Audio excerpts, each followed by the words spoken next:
If you want a fighter in the White House, take the one who's proven, who has taken more arrows, far more than I have, and overcome them. That was Donald Trump.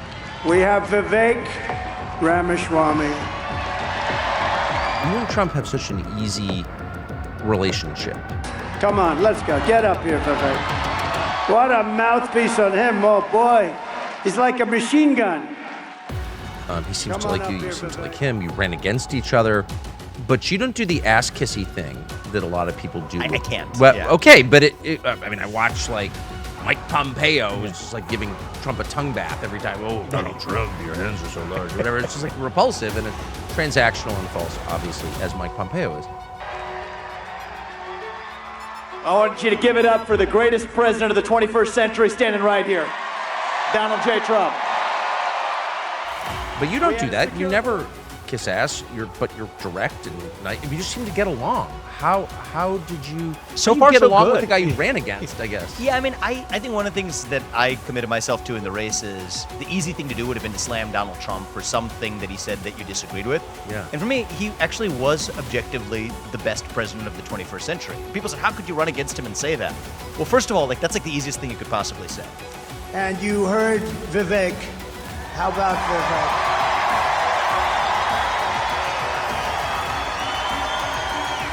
Great guy. We're gonna bring him in. I don't want to tell him yet exactly. We're gonna pick the right because I don't like talking. First, I like to win. We gotta win. Somebody he'll bust my balls sometimes for.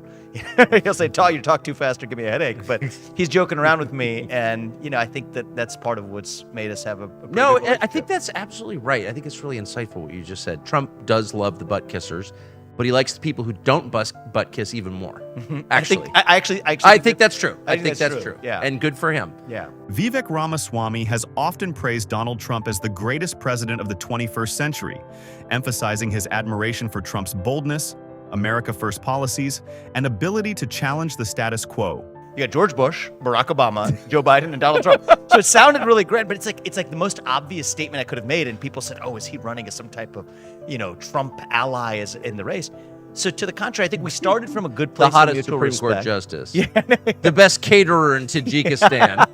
Yeah, but that understates actually how good of a job he did. And I think it's our candor that allowed us to build a pretty good friendship afterwards as well. I knew him for a while, but we've only gotten to know each other really well after I left the race this year. And yeah, I'm not a natural sycophant, and I think that Donald Trump actually appreciates having people around him. You know what? I agree with that. Speak, and I respect him more because of that, because that's not the media narrative that you get about him. But what I've seen is he's somebody who wants to be challenged. He likes to actually, when he asks you for a question and you're just giving some sort of nodding response, that's not helping anybody versus sharing what your actual opinion is. Despite being competitors in the 2024 Republican primary, Vivek has expressed mutual respect for Trump, referring to their strong personal rapport.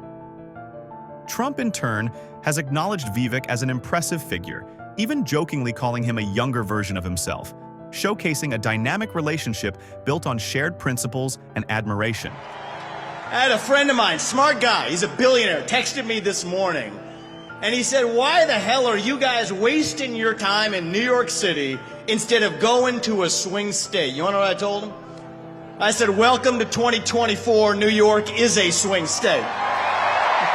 Credit to a lot of Elon and Scott Prestel and a lot of people who have laid a lot of groundwork there. Not necessarily the traditional party machinery, but the outside of party machinery that's laid a lot of groundwork there. It's not the traditional party. I mean, if you look at Arizona, I'll give a lot of credit to Turning Point. I think they've done a really good job out there. Incredible. Definitely. I mean, I visited them recently. The analytics too. were really. I mean, just like as like a business person looking into the rigor with which they're running it there, and to some extent in Wisconsin too. I'll give Turning Point a lot of credit for those two regions as well. All right, everybody, who's ready for a little bit of prove me wrong disagreement? And I brought Vivek Ramaswamy, everybody. Big fans. You're Vivek who ran for president, right? That's Ramaswamy. Oh, that's just great.